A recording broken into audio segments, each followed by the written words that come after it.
So I had a conversation this week and I just have to share it. I just have to share it. I met up with a beautiful lady that I used to know really, really well.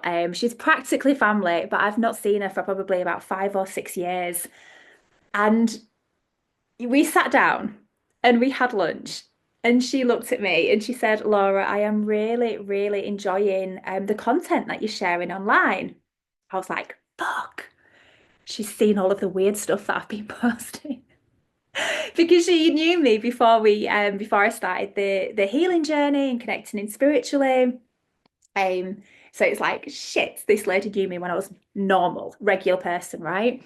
But she said to me, she said, Laura, you've made me realize with everything that you've been sharing about, the feeling of not feeling worthy, feeling like you've needed to be a certain way in order to feel liked, to feel loved, feel accepted. She said, you've made me realize just how lucky I have been having such a stable childhood because I don't feel any of those things. And she was almost coming from a place of sympathy, feeling a little bit of pity, which I fully get. And if you're watching this, because I know you probably are, um, I get it. And you're not the first person to say this. But here's the thing, what I've found out about myself and how I have been and how my childhood has impacted me was something that I wasn't aware of until I started digging under my own patterns, digging under my way of being. It is something that affects 100% of humans. If you are here and you are alive and you are a human, I can guarantee that those first few years of your life are having an impact on the way that you are being right now. Um, and like I say, it wasn't just this lady who said this to me. There's so many people recently have been like, Laura, I feel really sorry for you that you had to go through that. I didn't go through anything. My childhood was actually pretty good. In the grand scheme of things, I had mum present, I had dad present. We had a very stable, secure home. Dad worked long hours. Of course he did, because he was providing for me, my brother, and my mum. My mum used to work, but she was always there. She would come to the assemblies at school. We had a family holiday every year. My childhood was pretty damn good. And there's absolutely no blame there. But there's different levels of awareness when we think about our childhood and when we allow our memories to go back. There's different levels of awareness. And what I just want to invite you to do, if you are open to do this, is just bear with me and just be open to what I'm going to share with you, because this might help to shed some light on anything that you're experiencing, any repeated patterns in your life, any worries, anxieties, anything at all. So just bear with me, just be open to what I'm going to share. And what I would also invite you to do is maybe just feel into your body, just be aware of what's going on in your body, because sometimes our body, well, all of the time, our bodies are trying to communicate with us. Um, just subtle little adjustments in your body, maybe feeling nervous. You might feel something coming up, and that is recognition. That is because your body recognizes that this resonates with you, even though consciously we might not be aware. It's what's going on inside of our bodies, and it's what's going on inside of our bodies which dictates 95% of who we are being as humans here on this planet. So have a think. Imagine being a baby born into this world, coming from insane, beautiful, divine source energy, eternal love, unconditional love. And you're born into this world. And if you're lucky, you're born into the arms of mum, and mum is there and she's keeping you warm, safe, nurtured, fed, feeling that love. Okay, so this is the experience of baby coming into the world. Baby doesn't know that is separate from mum. It thinks that it is at one with mum. This is world. This is everything. Is just this feeling of having all of its needs met, all of this unconditional love, this warmth, this safety, everything. And then as baby starts to grow up, baby starts to experience separation. Baby is separate from mum. Not only that, baby needs to learn to start to do something in order to receive its food, in order to receive that attention, to receive that heart's energy from mum.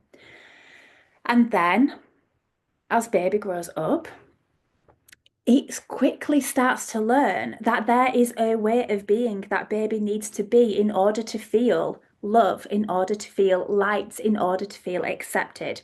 So if that baby is being good, it gets that appreciation, it gets that love, it gets that attention. If baby is being what would perceive to be as bad, it gets pretty much the opposite of that. So from that, we go on to school and we get taught that we have to conform to the teacher's rules, to what other people would say is good or bad. Do the things what people expect. And then what you do is that you learn that this is safe, right? We're safe as long as we're pleasing the people around us, we are safe. First and foremost, we are animalistic creatures.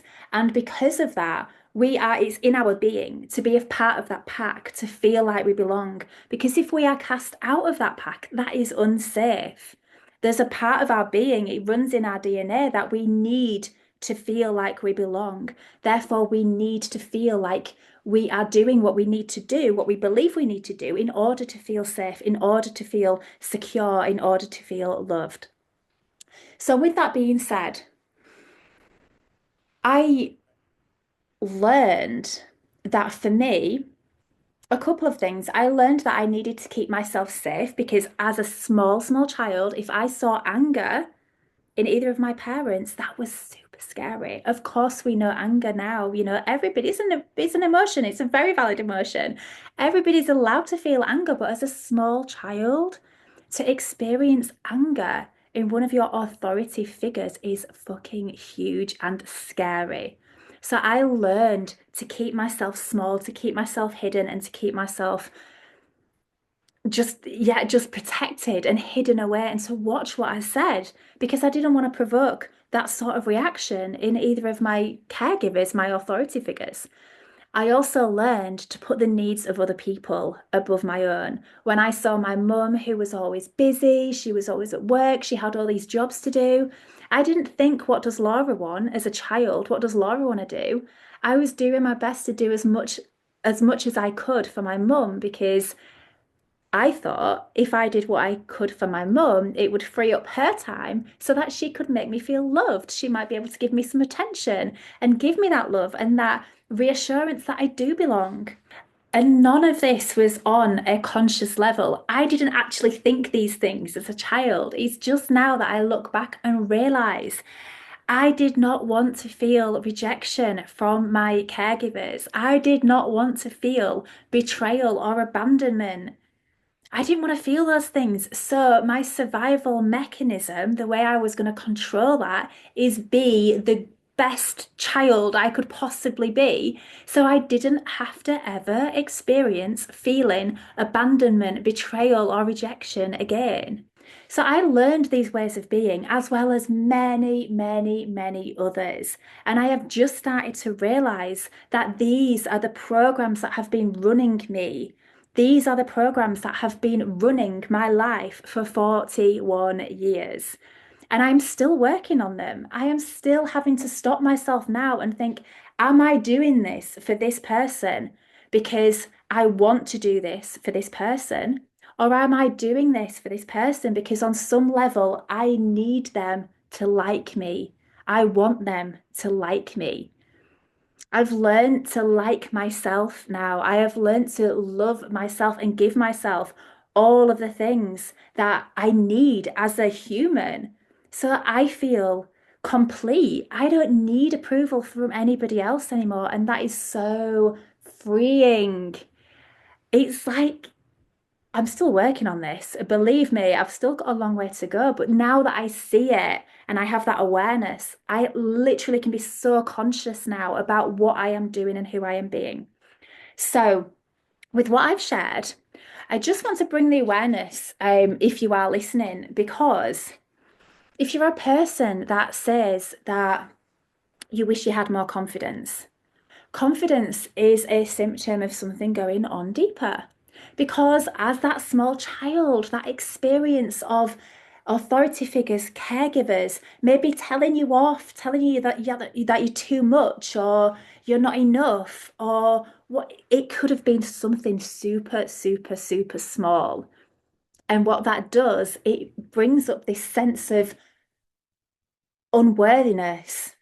And on some level, there will be that sense of unworthiness there, not good enough or not enough. And that's where the confidence comes from. Anxiety, constantly questioning, am I doing this right? Should I be better? Should I be this? Should I be that? That it's just a constant mental torture. And again, this comes from those early years.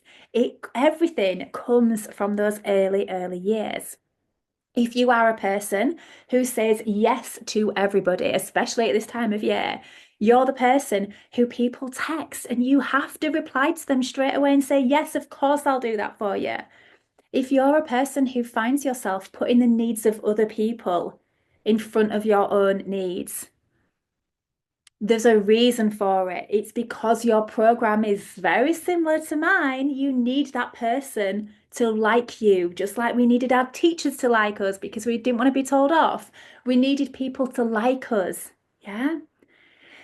If you are a person, maybe in a marriage, and you're finding yourself, you're the one on Christmas Day who's running around doing everything, picking everything up, organizing everybody, sorting everybody, there's a reason for it. You might be feeling resentment come up for your partner, thinking, why are they just sitting down? Why are they not doing these things? Why are they not helping? It's nothing to do with them. This is your program running inside of you because there's this need inside you feel, not consciously, none of this is on a conscious level. This is all just automatic in our bodies. It makes us do things that we wouldn't choose, right? So these are our programs running. If you're a person who works really, really, really long hours, extra hours, trying to please your boss or get all the work done, and you tell yourself, I have to do this work. I have to do this work because if I don't do this work, nobody else will. Well, consciously think about that. You are giving your time away, the one thing that none of us ever get back.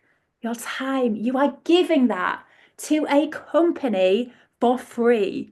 You are giving your time to a company when you could be giving that time to your children, to the people that you love. This is not a conscious level decision, right? But how many of us do it? It's all automatic. It's all a program. It's all running inside of us because of those very, very young years and our experience of the mother and the father figures. Not experience of mum and dad. This is not apportioning any blame or anything like that. It is a part of being human. It is a part of our experience being born into the earth, running the thesis of brainwaves in those first few years and the actual programs that get programmed into us. And this is how we run and operate. If you're a person who has your own business and is constantly chasing bigger, better, more money, constantly chasing it, and even when you get to the point where you're getting that more money, it still doesn't feel enough. Why doesn't it feel enough? It's because you never ever wanted the money in the first place. What you want, what you crave, what your body is wanting, what your body is craving is connection from mother, father figures, feminine, masculine figures. But because the programs are running, you think that's what I'm chasing. That's what I'm looking for. It's not. We are so we are literally just running programs. It's like a mechanical system. We are just mechanical beings, right? And I know it's uncomfortable to think of us like this because we like to think we're in control. And believe me, I've literally lived my entire life, and it's only now that I am realizing my entire way of being was just all mechanical. It was just all me being who I thought I needed to be. And this wasn't because there was something wrong with me. I mean, my life was insane, like absolutely brilliant. 2, 3, 4 years ago, oh my gosh, everything that anyone could ever want, every area of my life completely fulfilled. And then I started to realize actually, there's so much more available to me and to everybody else because I was living in my own glass box of limitation, even though I'd everything I could ever dream of. I did not realize I was still living in my own glass box of limitation. The first time I started working with a coach in 2020, She said to me, Laura, what do you really want out of life? And I sat there and I said, I've got everything. There's nothing more for me. What more is there for me to want? Literally ticked every box. Everything that I set out for in my life ticked every box. And then I started to think, well, actually, what about what else is there? If I let myself, if I allow myself to just think, what if? And then my mind started to open because I didn't realize I'd closed down my own mind so much. And honestly, it feels so freeing to have such an awareness of who I am now and what is truly available to me, knowing that my entire way of being is just mechanical. It is just a set of programs. And now I'm bringing awareness to my sets of programs. I get to choose, is this who I want to be? Is this the limitations of my life that I want to set? Or do I really want to experience the absolute fullness of everything? Do I want to experience everything there is in life? And bloody hell, absolutely, I fucking do. And it feels amazing. And yes, of course, I still have responsibilities of my children, my absolute darling angel girls. There's Lydia and Nicole, and there's Ryan May. And so wherever in the world I end up, um, there's others to consider with that. But you know what? To know that the whole world is available to me, it's just fucking insane. So, anyway, if any of what I've shared to you today has resonated, if you're finding yourself in repeated patterns, the anxiety, you want more confidence, maybe you're finding yourself in the same cycles when it comes to relationships or money, and finding yourself you're attracting loads of money and earning loads of money, and then all of a sudden it's gone. This was what my one of mine was as well. It comes down to worthiness. Now, just to share quickly as well, with that everything's energy. Money is energy. And the idea that we have to work to earn money is just an idea. Again, another program. Now, when we become a vibrational match, if we feel truly worthy on the inside, and again, this is something that I've not quite mastered yet, but I am on the path to mastering it. The universe just delivers money to us easy and effortlessly. I literally don't work. I just help people. I just inspire people. I just get people just get guided to me to want to work with me. No idea how it happens. I'm working with the universe. It's like miracles every single day. It's fucking amazing. And then I just find that money just comes to me. I'm always provided for. Whenever I need to do something, I need to go anywhere, pay for anything, there it is. So this again is alignment. So even if it's money patterns and you're thinking in your head, I need to work harder, I need to get a bigger job, blah, blah, blah. You can do that. Of course you can do that, but you're still living in your same story. You're still living in the same trap of having to do, and probably get more stressed and probably suffer your own health as well. Um, so yeah, if any of that has resonated and you're looking to maybe start to unpick some of your own programs so that you can start to just be a bit more in alignment with who you truly are underneath all of the programs, um, an amazing way for you to do that would be to join myself and the incredible Natalie Hendricks on the 7th and 8th of February. We're doing a Rise retreat day, and that is where we are going to go in and get one of those programs and pull it out of you and bring it into your awareness so that you can see it actually for yourself. And then have that conscious awareness. A lot of the time, these ways of being, they're all energetic. They're all emotions trapped in our bodies. It's like frozen moments in time. And once we unlock one of them and pull them out, then you just notice everything shifting around you. It's insane. It's super powerful. I absolutely am honored and amazed that I get to do this work and have such a huge impact on people's lives. I mean, I've said the word work there. It's not really work 'cause I fucking love doing this and I love helping people change their lives. Um, have a look on my website, look for Rise Retreats, because I know we're going to be putting some more dates available as well, because we'll be planning some more of these. If you can't make a retreat and you want to work with me to help you to start to unpick some of these repeated patterns, then yeah, just drop me a message, have a look at what I've got going on my website, look how to work with me. I think I'm going to be pretty booked out for January. But just drop me a message. Drop me a message, and we'll see what we can get sorted out. Also, I have my membership as well with loads of healing modalities on there every single week. We do a live session. We have everything from breath work to quantum healing to heart healing. And don't just think it's about relationships because it's not, because our hearts, all of our hearts, are always surrounded by lots of other emotions because we build heart walls, because this is what we do as humans in our very early years. It's just absolutely packed. But check out the website as well. And if you want to hear more from me, I've got a Facebook group called Beyond the Illusion. Beyond the Illusion. Hop into that too. And I will see you there. Have a gorgeous afternoon, and I'll see you soon.